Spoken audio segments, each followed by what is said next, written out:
After a year in which oil prices dominated the news, you might think the same issues will drive next year's energy stories. But if you just focus on oil prices, you'll miss the larger picture for 2016. We rely on oil, of course, for transportation and petrochemicals, but it's not the only game in town anymore.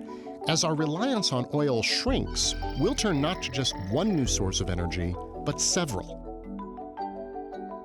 This is different than what's happened in the past. Previously, one form of energy was superseded by another.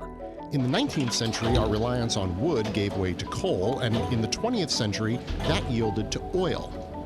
But in the 21st century, the next step won't be an orderly progression from one fuel to the next. It'll be a free-for-all. So, which source stands the best shot?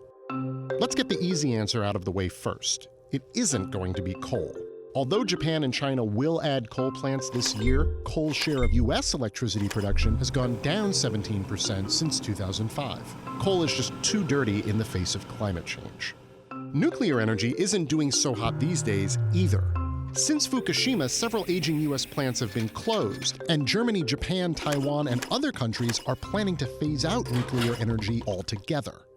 From there, though, the energy picture gets a lot sunnier. Natural gas is the big success story of the past few years, pouring out of U.S. fracking projects and undercutting coal as a cheap source of electricity.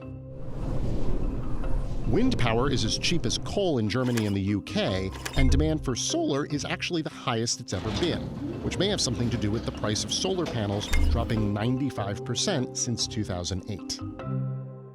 In spite of all this upheaval, oil is still king. It's our single largest power source, and that's not going to change in 2016.